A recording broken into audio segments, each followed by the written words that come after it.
Welcome back to another explainer. Today we're unpacking a really brilliant, honestly kind of simple family anecdote, but it reveals some profoundly deep psychological and social questions hiding just beneath the surface.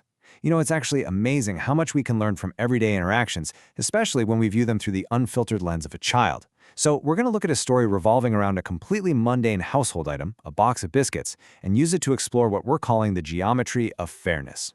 But before we officially introduce the characters of our story, I want you to really reflect on this question for a second. Who gets the broken biscuits in your house? Or, to put it a little more broadly, think about the things in your own life that you subconsciously devalue simply because they aren't, well, perfectly intact.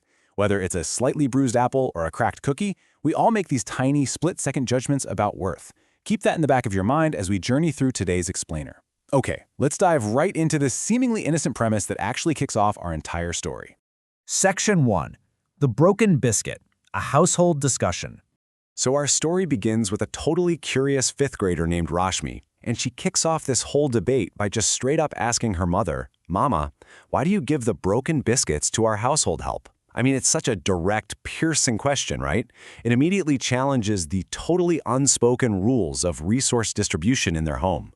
Rashmi is observing a pattern, and she just wants to understand the underlying logic of the whole shebang. Mama responds, but as you might expect, she offers an initially defensive justification. She argues that, mathematically speaking, there is absolutely zero difference between the intact biscuit and the broken ones. She tries to kind of wave the question away by stating, "I may be doing it because I do not want to waste it." Basically, she's attempting to frame her action purely as an exercise in efficiency and waste prevention. Definitely not as some grand statement on social hierarchy. But Rashmi isn't buying it. And this brilliantly illustrates the shifting power dynamics here. She pushes back with a beautifully simple hypothetical, asking, well, why not let Papa have the broken one and give the full one to the household help? And immediately, Mama shoots that idea down, simply saying, not him. Then, Mama sharply turns the question right back onto Rashmi, asking why Rashmi herself refuses to eat the broken pieces. And Rashmi's honest answer? It does not look complete. It's so fascinating. Let's see how this builds from a minor household dispute into a deep dive into human psychology.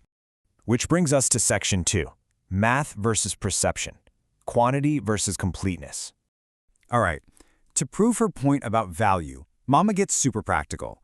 She literally takes out the remaining pieces of broken biscuit from the container. There are exactly 5 pieces left. Mama physically arranges them together on the table to demonstrate a hard mathematical reality to her daughter.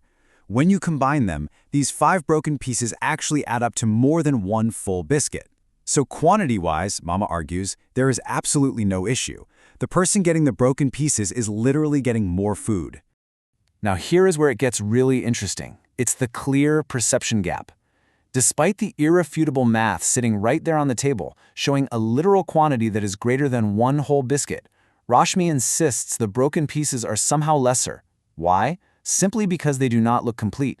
The complete biscuit, in Rashmi's mind, is inherently better than the broken ones, even if the broken ones offer more volume.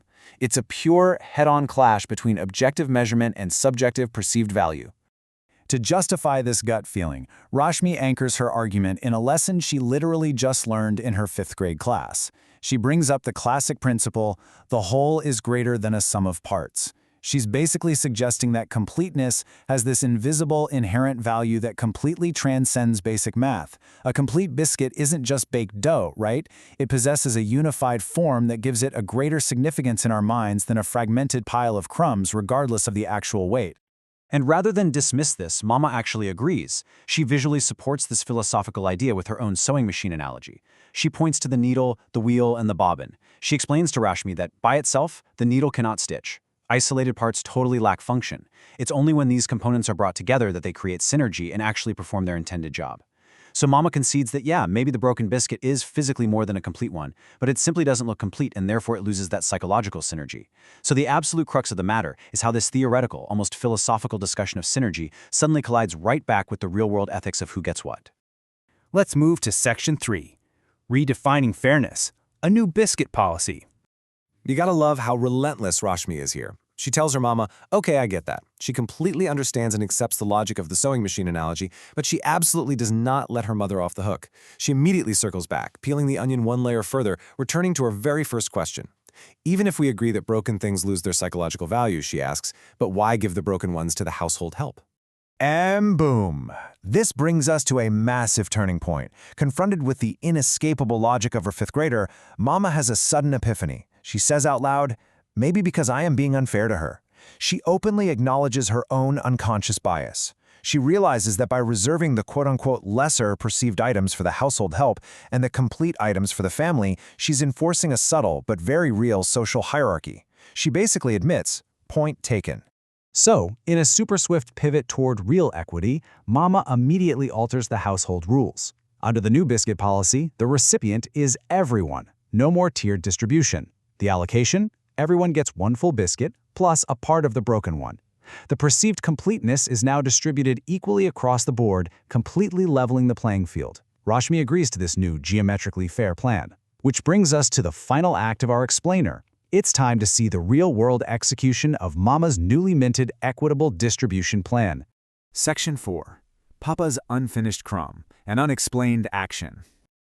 The very next day, the new rules are officially applied, and we witness two starkly contrasting reactions to being served both a whole and a broken biscuit.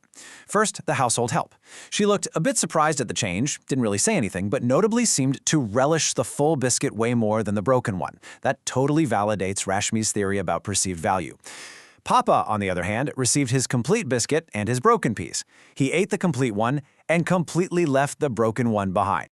Naturally, our incredibly inquisitive fifth grader wants to know exactly why Papa left his broken piece, even threatening to interrogate him when he gets home from the office. But Mama refuses to explain. She simply says, "You will understand this later on your own, so let both of us stick to the plan and let Papa have his full biscuit."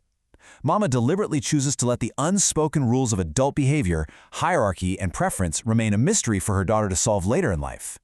And so we leave you with the exact same lingering question that Rashmi is left with. Why did Papa leave the broken piece? Was it a subconscious rejection of the incomplete, just like Rashmi felt? Was it a subtle assertion of status? This simple, everyday story of a broken biscuit leaves us with so much to ponder about human psychology, our deeply ingrained social conditioning, and the true geometry of fairness in our everyday lives. So what do you think? Thank you so much for joining me for this explainer, and I highly encourage you to keep questioning the broken biscuits in your own world.